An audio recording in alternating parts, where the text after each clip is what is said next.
All right, Sea Cattle, I need you here. I need this episode to be uplifting. I need us to accomplish something. I need to walk away from this episode in a better mood than where I'm beginning it, because damn it, I'm dealing with a tough loss sports-wise. Having watched Liverpool lose to Real Madrid in the Champions League final, I will tell you, this hurts. This hurts as much as the Patriots losing to the Giants twice. This hurts as much as the Bruins losing to the Blackhawks. I will say Super Bowl wise, what about the Patriots losing to the Eagles? At least the Eagles were decisively the better team. Not saying the Giants weren't the better team, or the Blackhawks weren't the better team, or that Real Madrid's the better team. The point is, I'm hurting, and I need something uplifting. So let's hope this episode provides me just the pickup that I need. We left the last episode with a question. What do we do with our franchise-level goaltender, Mr. Hainsey? Do we qualify him and potentially take the draft picks if the price is right? Or do we keep him? Pretty simple. Do we keep him? Now, keep in mind, he's wanting to re-sign with us. He's looking for about $8 million. On the open market, that's going to be even higher, but he's still probably going to be in the first, second, and third round return range. Is that worth it when the drafts have been so inconsistent for us? In terms of the second and third round, probably not, but what we could potentially get with a first round pick, an extra first round pick, depending on where he goes, that could be the difference maker when we have one Joshua Oshie on this team already, as he is in the prime of his career. And of course, we were very, very close to making the playoffs last season. And I have to admit, we have weaknesses with this team. That's obvious. I think we have to at least test the waters to see what we could potentially get here, even though we're pretty much guaranteed to getting a first, second, and third round pick. The reason for that being, we've been close to making the playoffs. Bengoa, Tannell, Oshie, they are all in the prime of their career. Rogalski's still improving. We need that little bit extra. And having Hainsey be our backup, this is our only time to get something for Hainsey unless we break our rules, which I don't plan on doing. So there is no trading Joshua Oshie for a couple of draft picks. The only way Oshie leaves this team is through free agency and for nothing. So this is our only time to get a return for Hainsey, and for that reason, I have to take that extra chance. I have to take that extra risk in potentially losing him to get those extra assets, just the chance at those extra assets into the club. With Crane, of course, we've had an issue with whether or not he was going to accept. I'm going to bump him up a little bit. If he won't accept that offer, he's gone. So we will see what happens with Hainsey. A curveball could happen. He could accept our qualifying offer before free agency even starts. I'm not sure what's going to happen here. Crane is back, so that's good at least. I'm not sure. I think you can sense the hesitation in my voice. It's such a big decision, but like I said, we have Oshie on this team, and I think right now we are in that timeline, that cup-winning window, which is insane to say, but if we're going to do it, we're going to do it within the next few seasons while Oshie and Bengoa are at the top of their game. So with that said, getting that extra first round pick now is oh so important, especially with injuries off. So we will see what happens in terms of the free agent market. Let's take a look. There's nobody. Wow, this is one of the worst free agent classes I've ever seen. The gem of the free agent class is Hainsey. However, he is looking for less money than I would have thought at a 6.95 per year deal. Right. We'll see. Let's hit Sim the next season. We'll see what the final offer is for him, because of course we know there will be offers, and we'll see how this goes. I mean, a first round pick is a guarantee. It's just how much more would we get? And imagine we go through this and there's not even an offer. That could be the case. It's taken longer than I would have thought. Imagine if we don't even get an offer. That'll solve it pretty easy for us. He'll just accept our qualifying offer and he'll be back. So with how long this is taking, I can't say for sure what's about to happen here.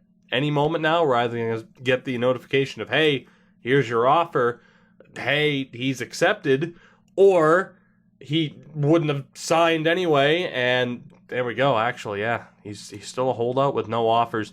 There's a chance we could get to the preseason without him being signed, in which case we'd have to sign him. There's a chance in terms of cap management, other teams don't have the space, which is what I can only assume is the case. This is one of those curveballs, as we're in the preseason. Top left corner, it's switched over. We are in the preseason. This is one of those curveballs that franchise mode can give to you. Apparently, no one's going to send out an offer for Hainsey, even though a team was interested.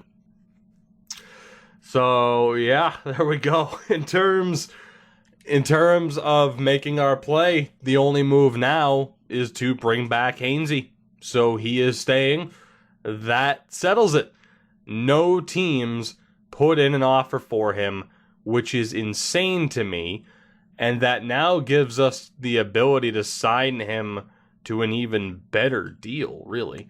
I mean, technically, we have to do this through the free agent list. Thank you, PC, for being loud. I do appreciate that. Goddamn, your Outlook account settings are out of date. I get those notifications every 3 hours. It's insane, no matter what I do. He's up to a 90.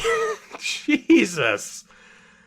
Oh, my God. Well, goaltending's not going to be a concern. No one sent out an offer for him. Let's do it. Let's bring him back 1 year at 3.7. I'll give him what he wants. He should accept. We, of course, have the cap space. That is insane to me that nobody sent him an offer. Absolutely insane. Hainsey is back on just a steal of a deal. It's not fair. It's not fair to him. It's very fair for me, even though, of course, cap space is not... Oh, my God, the menu lag. Cap space is not an issue for us. Just let me double check in terms of unsigned players. We do have the 20-year-old Bolig, only a 60, but we will sign him to give him a chance. And then the rest of these 19-year-olds, there's no way to tell if they are AHL eligible. So I'm just going to sign the 4 in case that they are. Well, I won't sign Meyer, actually. Rentoul is worth a shot, and even Festerini is worth a shot. But yeah, Meyer with that medium AHL top 6 is not worth signing, and we will move on from there.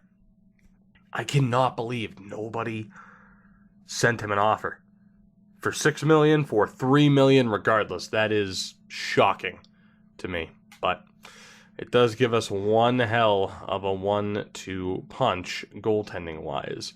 So our defense this season is shaping up to be what you see there, unless Gleason's 26, Marco is 23, so Riddle at 25 will stay. That is our defense this season.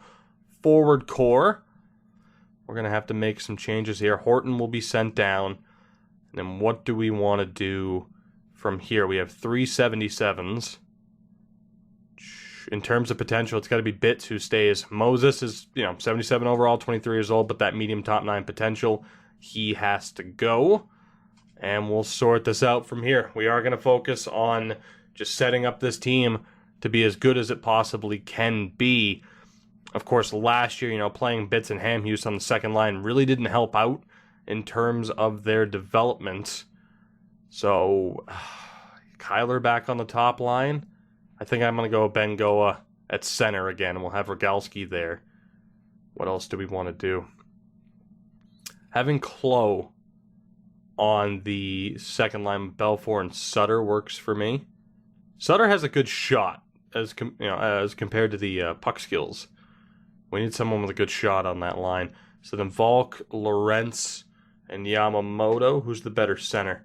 I'm going to give it to Yamamoto just solely for the defense. And then the fourth line of Hamhuis, Anderson, Dolan, and Brent Bitts. I don't know. I kind of want Bitts or Hamhuis on a higher line. I kind of do. Hamhuis has a 71, 70 there.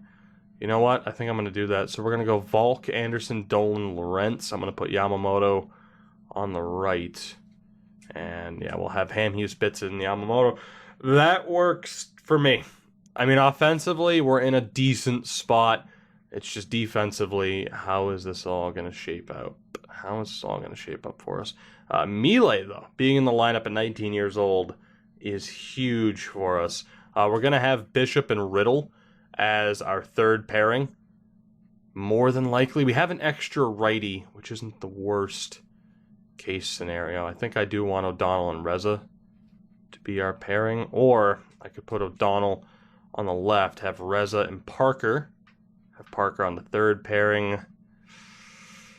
Yeah, I think I'm going to go with that. So O'Donnell, Melee, Reza, Bishop, Parker, Riddle. That works for me. And then the goaltending is what it is.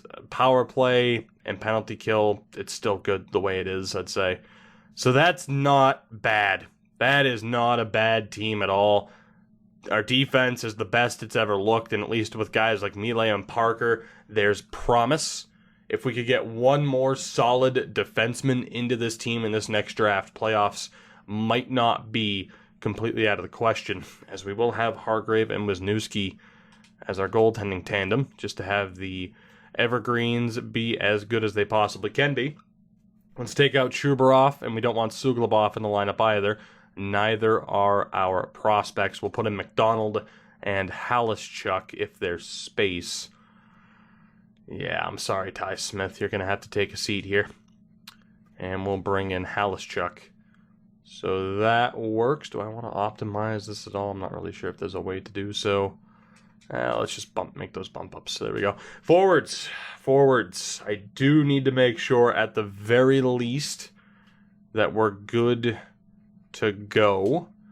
And you know what? Could I make a jump cut here? Sure. But I want to give you guys the opportunity as Ben Goa dropped down to medium bottom six. Oh my god. See, case in point, you wouldn't have known that. I mean, unless I had, just pointed it out. I guess I could have made the jump cut and pointed it out. I want to give you guys a full look at the team, basically. So someone like Horton, we are going to take out if we can for someone like Todd Champion. He's a 75, but based off of potential, we need to make sure that the best options are in. So Dillman is going to be the next guy to go, if at all possible. And it's looking like the majority of those guys that we could have put into the lineup aren't there. It's looking like Bolig is the guy to take out. You know what? I mean, we really only have two players that can make it into this lineup, which is a pretty rough situation. So we have the 24-year-old, 26, 21, 26. So we want Barry to be in the lineup. I'm cool with Connor being in the lineup. So Geeky, Dillman, and Ben Goa. We got to have Geeky in this lineup. So Dillman's going to sit for Woods. Actually, no, not Woods. Bolig. Bolig's such a low overall, though. Screw it. Horton, you're back in the lineup. Welcome. That works for me. Although having Ben Goa on a higher line is probably for the best. I say probably because, maybe not. In terms of how this team's going to work. I do want Geeky at center. Who else is at center? Just to make sure everything's good. All right, and from here we'll go overall-wise. And we should be okay. That works. So both teams are looking okay. All things considered, let's get the season underway. Of course, first step is scouting. And do I want to take a look at the draft class ahead of time? Kind of. But I don't think I will. Let's have it be a surprise outside of Arsene, Hallweg, and Greentree. We'll have it be a surprise outside of those players. So scouting is good. The roster is set. Let's get this season underway. The 2029-2030 season. Shockingly, we still have a franchise-level goaltender, which is not what I thought would have been the case at this point in time.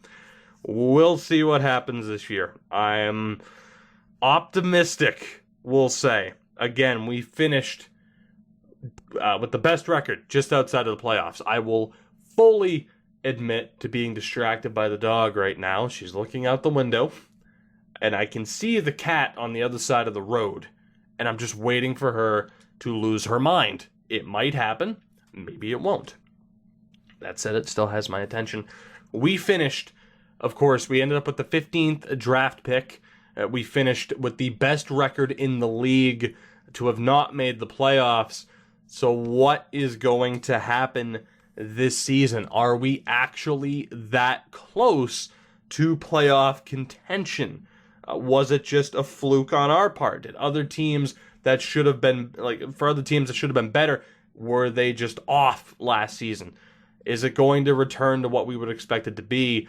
Which already, the results here in October are kind of interesting as we won our first 3 games of the season, only now to lose 4 in a row. I feel like that's the key to success for us this year, is can we go on those stretches? Can we go on those streaks to win multiple games in a row? I don't know, but damn it, I'm eager to find out. That's the point. I don't know what to expect here. Obviously, guys like Reza being up to an 82, holding on to Hainsey, the development we've seen from other players. What can O'Donnell do? Can he carry the weight for this team? The AHL squad, while right now they have a losing record, I expect them to have their best season yet, at least outside of season 1, where they might have had a little bit of outside help. Oh, boy. Let's see. As we approach the end of November, can we get our 11th win of the season? We can. All right, so December 1st will be 11, 10, and 2 on the year. Those pity points, those overtime and shootout losses, that could be big for us. And so far, we haven't really picked up that many. Again, if you're going to lose in overtime or in the shootout, those points are typically the difference maker, especially when you're going for an outside the top 3. When you're going for a wild card spot, that is the difference maker on most occasions. Lord knows in NHL 18 we've missed out on the playoffs more than a few times because of those extra points. Now at 14, 12, and 3, still trying to get over the 500 mark on the season. Midway through December, Tacoma as well, close, slightly under the 500% win, or the 500% win mark. Sure, that's a way to phrase it. I'm anxious. Can you tell? I'm anxious. I don't know if I expected to have optimism at any point in time with this challenge series. Again, I never expected to do a series with Seattle, any kind of Seattle-based series. I'm like, okay, it's going to be done to death. Other people have done it. Other people will continue to do it. People are currently doing it now. Shout out to X-Tech.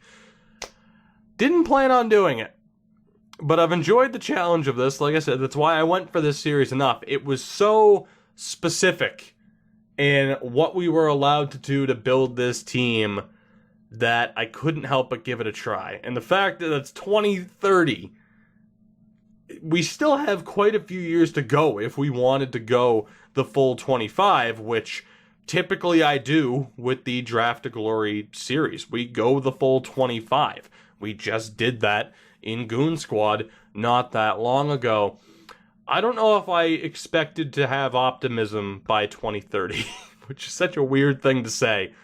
Yet here we are, and we do. Now, we are going to need a very late surge to make it here in the final 2.5 months or so. Actually, really, 2 months. About 2 months at this point. Although we ended January and have begun February on one hell of a run. Exactly what we needed. Oh my God, the Sea Cattle. We finally lose to Chicago. But what a run for this team. 1 or 2 more winning streaks like that, and we could get the job done. Now at 31, 25, and 3 as we approach the deadline. Tacoma still battling it out to hopefully hit the 500 mark on the season. Although, obviously, playoff hopes are high for one squad and not exactly the other at this point in time. It's a little bit of a shame, too, that some of our 19-year-old prospects, if not the majority of those 19-year-old prospects, are legitimately 19, not turning 20, and, of course, can't be used in the AHL because of that. Yes, I'm aware. They have to be 20 years old. However, they can turn 20 and then be eligible. So you'll see some 19-year-olds at the beginning of the season be eligible. That's what I was hoping for. It doesn't really hurt us to miss out on an entry-level, a year of their entry-level deal, because none of them are going to be 88 overall by the end of it. I'd love for that to be the case, of course. Don't get me wrong. We just hit 40 wins on the season midway through March. We are on another one of those runs. 5 wins in a row, an overtime loss to Montreal. We pick up a win against Edmonton. Oh my God. And I said Edmonton very weirdly. 36, 28, and 11 for Tacoma. Oh my God, we might pull this off. With Tacoma, mainly because of the overtime losses. Let's sim to April 1st. We're playing Detroit and Colorado, and we beat both of them. We're going to do it. We are going to do it. We have 5 games left. Is it already secure? How close are we? Are we in the playoffs? Oh my God, we're a point out. No. Oh, the Pacific Division is really good this year.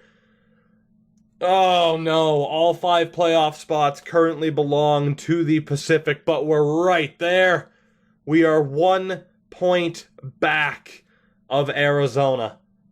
We are right in the mix. 93 points. St. Louis is on 88. They're probably not going to catch us. We have to outduel Arizona. I thought we might have had it with our record. Again, 44, 28, and 5. I thought we might have it, but we're right there. It's going to come down to these last 5 games. And a thing to note, LA, they're 2 points ahead of us, but they've played that extra game. How about the AHL squad? What's it looking like? They're on 84 points. I'm not sure. Hold on. Let me take a look at this. 36, 29, and 12. Obviously, the record's a bit weaker. They're on 84 points. It would be the Atlantic that we have to pay attention to. Charlotte's also in. Are they not in a wild card spot right now? So 4 there. Are we not in a wild card spot? The top 6. Is the AHL the same? Regardless, we should be good. I don't know why we're in the Eastern Conference for the record. We should be in the West, but whatever. We are a top 8 team. I think we're good. Both teams are right there. With 5 games left, at least for the NHL club. I'm not sure how many left the AHL team has. We are right there. That is unbelievable.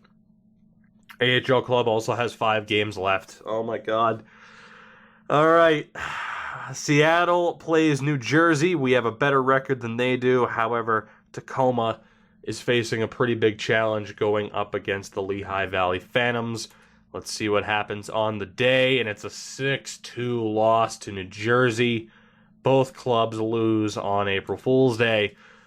That hurts. Oh my God, we have to play the 54-win Sharks. And Tacoma has to play Syracuse. We're both facing an uphill battle.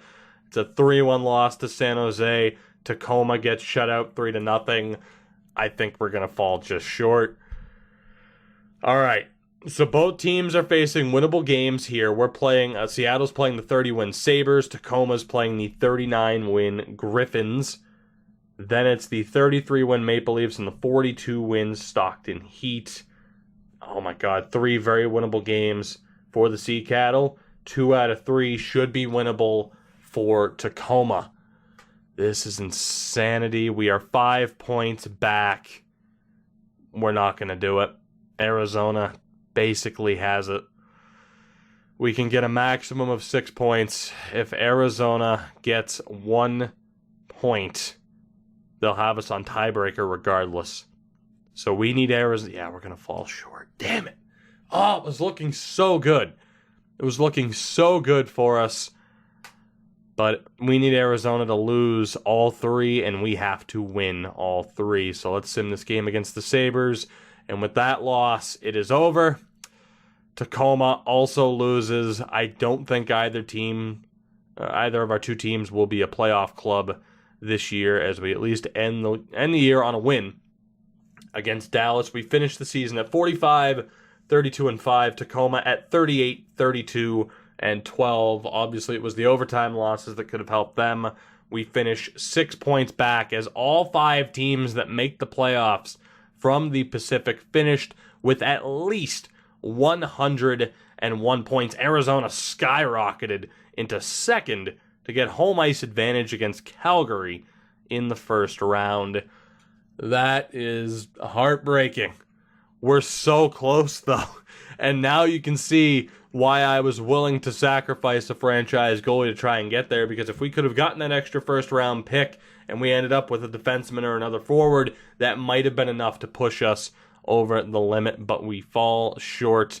And in the AHL, Tacoma lost on tiebreaker. Oh, man, Tacoma was so close. I never expected, and you know that if you've watched this series, I have never once expected Tacoma to make it close. They were tied with Utica, and they fell short. So both teams stumble in April and miss out on the playoffs because of it. A devastating way to end this season for the team in terms of goals for per game. We were tied for bottom 5 in the league with the Islanders. Goals against was at a 2.52, which was it was mid-table as far as that goes. Our power play, I'm assuming, was towards the bottom, and it was third lowest in the league. Our penalty kill, though, at 84.5% was top 10, if not just outside of it. So, overall, our ability to score goals obviously hurt. And again, 4-4-2 to end the regular season. It's not quite what we would have wanted. In terms of our player stats, O'Donnell actually led the team in points, 56 points in the 82 games. Tannell, Bengoa, and Rogalski all put up at least 52 points this year. Let's actually take a look at just the forwards for a moment. So Tannell at 55, Trent at 54, 52 for Rogalski. So the top line delivered. Sutter did very well with 46 points, 37 for Belfour, 33 for Kyler, 31 for Clough, and it drops off from there. Hamhuis, Bitts, Anderson, Dolan, Lorentz, and Volk. On defense, it was O'Donnell, Bishop with a respectable 28 points, the 12 for Lucas Reza, and then it really dropped off from there. The goaltending, Oshie was as good as advertised with a .926 save percentage, 33 wins and 57 appearances with 6 shutouts, and for those who care, a 2.27 GAA. Hainsey, 12 wins and 28 appearances, 1 shutout, and a .915 save percentage. He is, of course, a 90. Whether or not he's an RFA, I'm actually not sure. Heading into the next season, the save percentage king based off of starters, you could consider Stuart Skinner, but it's really Jacques Bussieres of the New Jersey Devils. In terms of rookie scoring, because we're already here, it's going to be Jacques Parenteau. That's steal. What was he, 5th round? No, he was first round. That's right. There was a 5th round steal earlier, but that's right. He fell to 14th when everyone else was medium top 6. A great pickup there for the Bruins, and he will be your Calder winner. And then league-wide, scoring was a little bit low. No 80-point getters. Hennessy and Fox were up there, tied with 79 points each for Montreal and Vegas. The goal-scoring king was Clayton Keller with 48 goals. He was the only player to have more than 38. So that is quite ridiculous. We will move on. We will sim through the rest of the playoffs.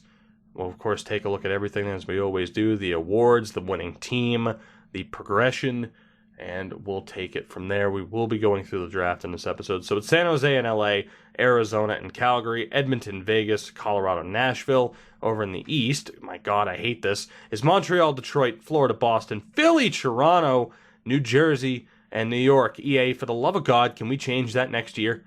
It shouldn't. Why does it auto-scroll? Why? It's annoying and pointless. Also, why does it go? You see the first dot? It's Western Conference. Watch, second dot, Eastern Conference, then Western Conference, then Eastern Conference. Why? It doesn't make sense. Rant over. Let's sim to the draft. There's some things, it's little stuff like that can annoy me as much as major stuff. And I don't know, maybe I'm wrong for that, but I find that to be, that's like death by 1,000 cuts, where goalie locking in Ultimate Team in a top level game because the AI are so overpowered, that's just, I mean, that's, what do you want to call that? What's the opposite of death by 1,000 cuts? Like, that's just a Mike Tyson right to that head, to the head. And like, that's like Mike Tyson, 89, sucker punching you in the back of the head while wearing brass knuckles after you just underwent surgery. It's not fair, damn it. It's not fair. Is that a great analogy? No, it's not. And it's quite violent and disturbing, but so is Mike Tyson. I don't know how to get out of this situation here. Let me scout defense for a month because we are approaching the end of the postseason as the Arizona Coyotes, and you know what? Round of applause to them. They go from barely being in the playoffs to surging to the home ice advantage, finishing second in the division, to winning the Stanley Cup, which is incredible. I'm really intrigued to see their roster. That's insane, really. I would have liked to have known where they were, say, by Christmas, New Year, but regardless, they are your Stanley Cup champion, sweeping the Florida Panthers in the Cup final. San Jose, league's best team, went down in round one to the LA Kings, and down in the AHL, the Colorado Eagles swept the Lehigh Valley Phantoms in the Calder Cup. So we have seen Game 7s for both final in the same year, and now we've seen sweeps in both finals in the same year. Arizona led by Clayton Keller with 27 points. We'll take a look at the forwards. So it's Keller, Leonard, Ling, both with at least 24 points. Christian Fisher, Radek Nemecek, Dylan Strome up to an 87, Christian Dvorak, Valentin Zykov, Travis Banting, Dylan Gilas, Elias Lindholm, Chuck Evans, and Taylor Radish. Interesting team on defense. It would be Chikrin, an 88 overall, Igor Anisimov, Clint West, Riley Cassian, Torsten Gilson, and Darcy Fair. So a very well-rounded defense. The goaltender, Evan Fitzpatrick, an 86 overall, who put up a .928 save percentage. So there you go, your Stanley Cup champion, the Arizona Coyotes. Let's take a look at the awards before getting to the progress report. Arizona, of course, takes it back to the Western Conference. In terms of the player awards, Hennessy is awarded the Art Ross. The Hart went to Bucieris. Reardon wins the Norris for Philadelphia. Clayton Keller to Lady Byng. The Calder went to Parenteau. The Conn Smythe went to Clayton Keller. The Vezina to Bucieris. So again, he wins the Vezina and the Hart in the same year. Skinner takes home the Jennings alongside Campagna, Joe Montaigne. The Masterton with the Gilson. Gagliardi the Selke. Kick rocks, Connor McDavid. You find they didn't win the Selke. Bucieris won the Ted Lindsay as well. So a great season for him in goal for the Devils, and Keller won the Rocket Richard. Down in the AHL, any familiar names? A great season for Laval, apparently, but no familiar names there. Thus concludes the 2029-2030 season outside of the progress reports. Let's see. Of course, we're looking for greens. Someone like Oshie might even be playing a little bit better. So Reza is an 84 legit at 23 years old. That is crucial for any success we might have, but that is perhaps not the most important number. The next green one is the most important number, outside of Hainsey being a legitimate 90.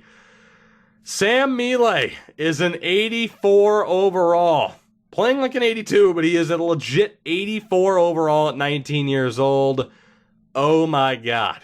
That is the type of pickup that we needed. That is the type of development that we needed from guys like Reza and Mealy. We are one great defenseman away from being able to make the playoffs consistently, I would say. Hamhuis is up to a 79. Parker's up to an 81, which is also incredible. Manny Jonas is a 78 after this season. And then from there, we're going to have to go down to the AHL, where we start off with Cedric Barabal, who will be an AHL player next season. He is a 74, and actually, he could make the fourth line for the NHL team next season. Whitfield is a 73, 1 point for Gardner. Any other major development? Todd Champion up to a 70 at 20 years old. That's a really good start for him. 4-point improvement for Rentoul. Wakabayashi. Oh, Donnie boy, I was worried about your development. Oh my, that's promising. That is promising. From a 53 to a 67 at 19 years old. Don Wakabayashi may very well be that defenseman that we need that I was just talking about.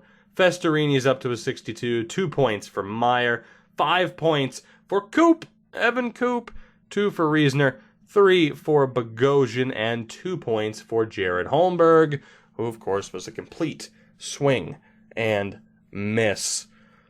I'm feeling good. We were right there, second year in a row. We're not going to do very well in terms of lottery, I would assume, but we were right there in contention for the second year in a row, and we did see some very strong player progression. We do, in fact, end up with the 15th pick yet again, so we did not move up. Pittsburgh, by the way, 2 picks in the top 7. Actually, no, there was 3. I think they had the 1st, 3rd, and the 7th. I think. Either that or my eyes were deceiving me. Regardless, Pittsburgh, goddamn. In terms of player retirements, we don't lose anybody. We'll take a look here. Let's sort this out by forward specifically. Of course, Jamie Benn at the top of that list with over 1,300 points. O'Reilly also broke the 1,000 point mark. Wow, Trey Kajula put up more points than Kevin Hayes. Look at the difference in games. That's insane. Defensively, who retired this year? Cam Fowler, Justin Falk, Murray Brodin, Troy Stetcher, among others. And for goaltenders this year, we lose Martin Jones and Stolarz, John Gillies as well. So there you have it. The 2030 season is officially over. It's time to begin anew with the draft. I could look at the class because, yes, on occasion there are some better overalls, but for something like this where we have such a limited player pool, it's not as big of a deal. Let's go right to it. Pittsburgh indeed only had the 2 picks in the first round, so that was weird. It must have, when it was collapsing the list, it was kind of weird. Anyway, draft class. Are we going to miss out on any top 5 players? Are we going to miss out on any top 10 players? Oh my God. Is he available? He's not. Oh, what a situation that would have been. Tim Millman, you monster.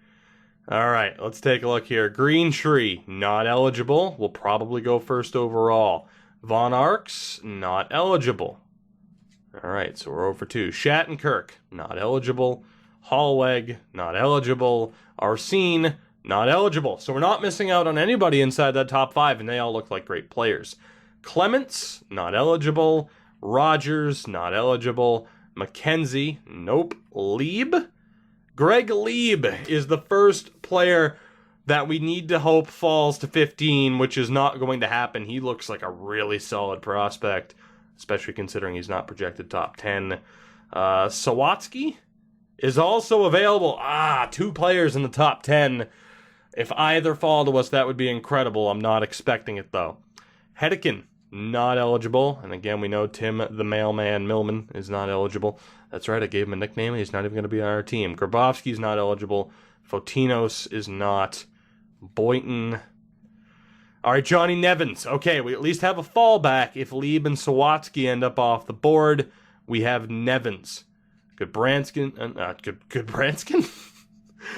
Oh God! It's the Don Cherry calling Eric Goodbranson Goodbudskin. That just messes with my head. Oh, Goodbranson not eligible. Madonna wasn't eligible, nor was Jacobs. Manny Janik. Oh boy, lower overall, but knowing that he's an elite, Janik is there. Wow, we have again. This would have been the year to end up with another first round pick, wouldn't you say? Janik, Janik, Nevins. Sawatsky and Lieb. All right. We have 4 players eligible. Will any of them fall to 15? Pittsburgh takes Shattenkirk, number 1. Dallas takes Arsene. Columbus with Green Tree. Anaheim takes Hallweg. And Chicago takes Rogers. So a pretty drastic drop-off there for Chicago. Washington gets Von Arx. What the hell were you thinking, Chicago? That is brutal. Pittsburgh picks up Lieb. All right, so Lieb is off the board. Medium top 4 to 72. That would have been a great pickup for us. Tampa ends up with Clements. Ottawa selects Sawatsky. All right, so both of the early players that we were looking for, nobody falls down to us at 15th.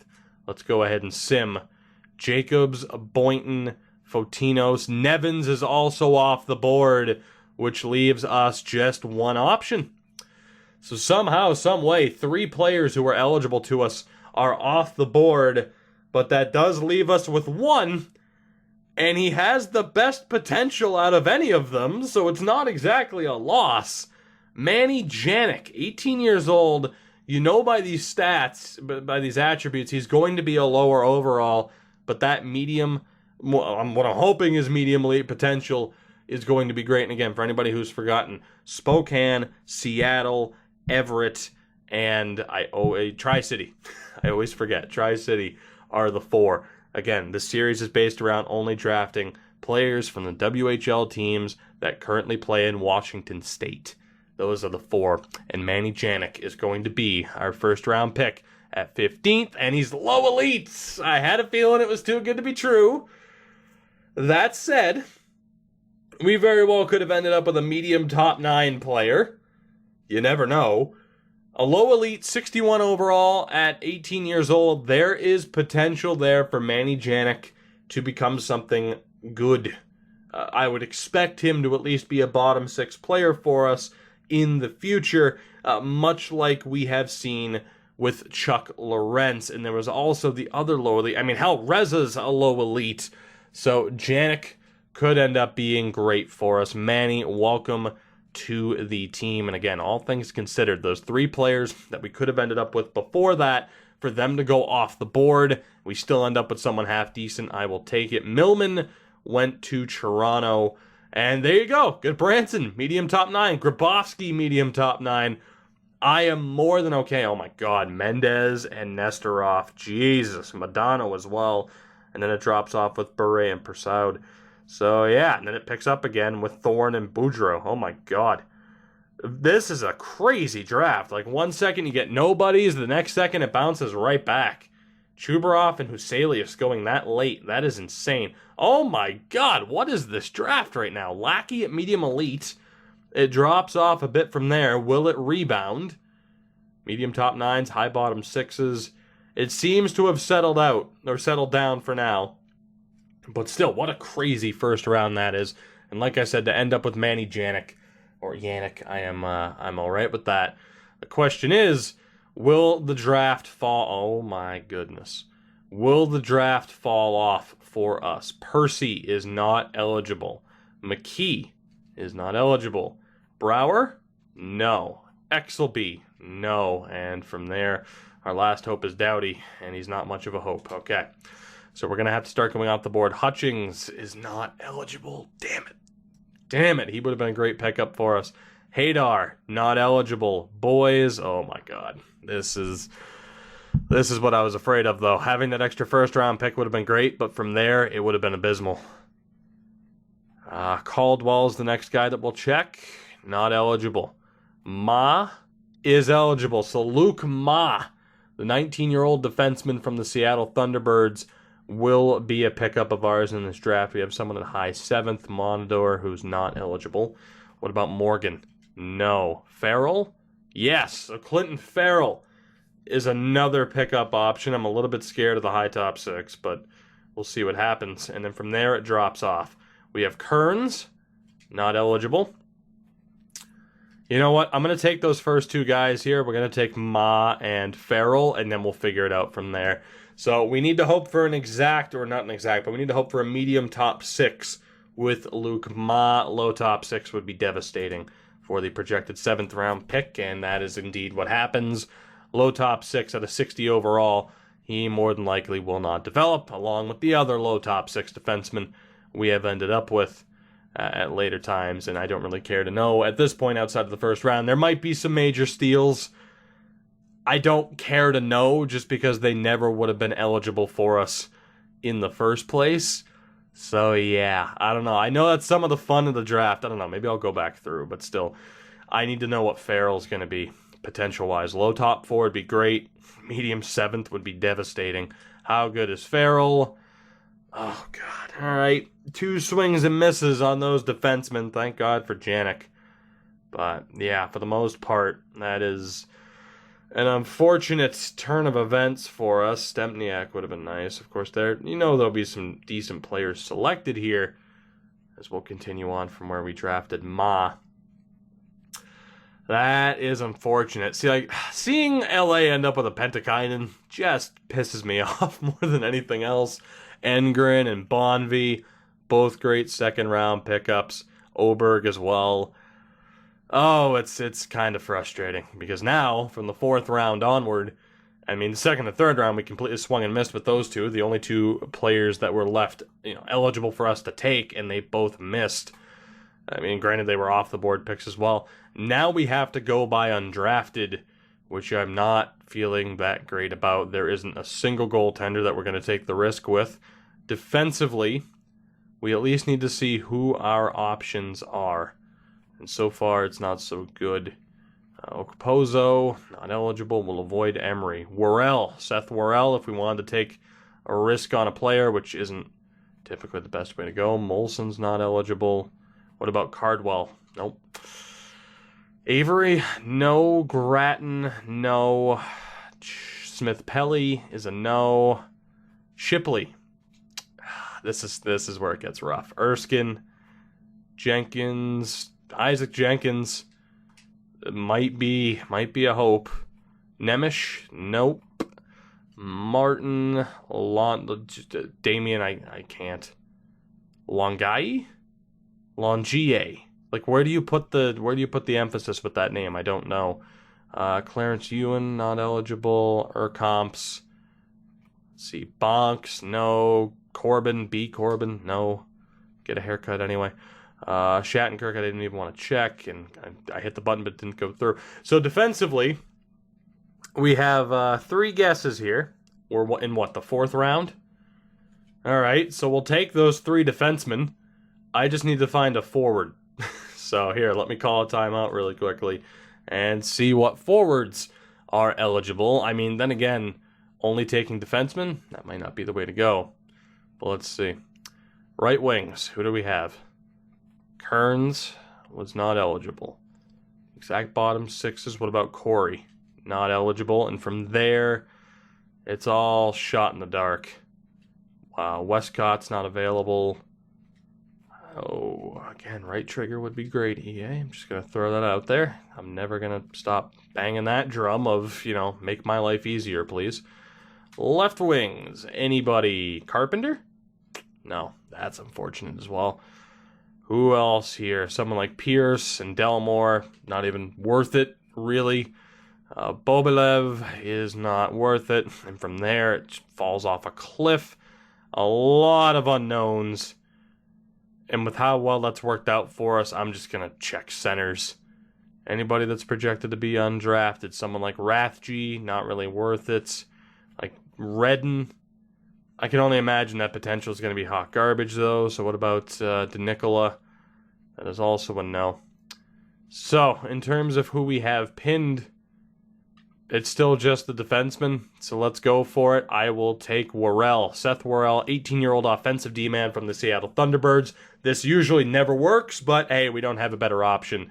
Worrell is, unfortunately, only AHL top 2, which is not really a surprise. It would be arguably the most shocking moment of this series for us to actually end up with one decent player out of who we have eligible at this point. So we'll take Damien next, the 18-year-old offensive D-man from the Spokane Chiefs, who is also AHL top 2. One more defenseman, and then we'll take a risk with a forward here. Again, it would be a miracle for us to end up with anybody. We will take, Isaac Jenkins, the 17-year-old defensive D-man from the Everett Silvertips, with this next pick. And he is the worst out of the 3, unfortunately. And that leaves us... the only other option is to take a forward. And it's just a matter of who the hell is it going to be. And odds are it will end up going the same way as all of the other picks. So, let's see. We have Garlock available. I'm literally just going to check every eligible player and select the person based off of probably their age. But, I might do it off of their name. If I like their name Because at this point, why the hell not? And as it is, Garlock might be the only guy that we can actually select here. Eddie Staubitz, also eligible. We have Cameron Kane, Wilkinson.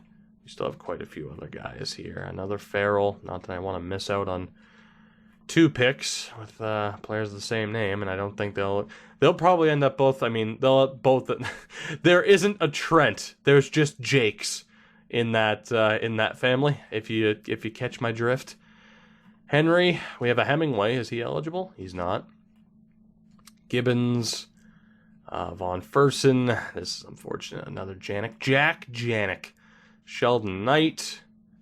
We have Stu Brust. So we at least have eligible players to pick. So that's nice. Are any of them going to be good? Probably not. I'm going to guess I have about a 1 in 5 chance to end up with a medium AHL player, as you know, AHL top 2 as opposed to anything worse than that.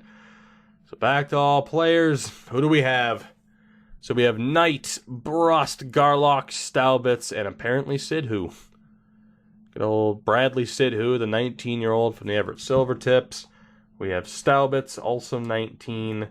Garlock, I was hoping that there'd be a 20-year-old in the mix, and there is one. Stan Brust is the pick from the Spokane Chiefs. The 20-year-old is a smaller power forward, but we'll take the risk. I mean, considering the likelihood of him being that potential is so incredibly small, it's a W for that particular pick. But obviously, for the grand scheme of things, that was a 1-player draft for us, which I'm not upset about exactly. I mean, like I said, to have still ended up with a decent player with the 15th pick, I am not exactly complaining. But that said, that brings us to another re-sign phase where I'm not sure what else I'm going to be doing this episode, aside from just taking a look at the contract situation, where Hainsey is yet again an RFA. So we are once more stuck in the same thought process of what do we do with him, and I got to admit, I'll probably just see what happens with him. We have $66 million in cap space, so re-signing Oshie isn't going to be a big deal. Hargrave and Wisniewski, getting them back isn't a big deal. There are some contracts up that could cause us a little bit of trouble, but for the most part, we should be good to go. So in the next episode, we will take care of getting this team re-signed. Basically everyone. We might let go of a couple of players, and more than likely, we will see what happens with a certain 90 overall franchise goaltender. If it's a draft similar to what we just had, that extra first-round pick, especially if it was in the top 10, would have been gigantic. If it was outside of the top 15, we would have had absolutely no one to take anyway. So it's the same give and take. We could get another great player, potentially, or we could completely miss out if the draft is as weak as it has been outside of the first round. But regardless, a great season for us. We're getting that much closer. Next year could be the year that the Sea Cattle make the playoffs for the very first time. For now, I will bring this episode to a close. Thank you guys very much for watching. I appreciate all of the support. We're on that road to 10K, as I mentioned, and we're getting closer every single day. If you haven't already, make sure to leave a like and subscribe. Click that notification bell. Stay informed because YouTube sucks. And I try to give you guys as many options to be aware as to when videos are out. So, as I always mention, follow me on Twitter if you haven't already. Follow me on Twitch if you have not already done so. And with that said, have a good one. Take it easy. I'll see you next time. Goodbye.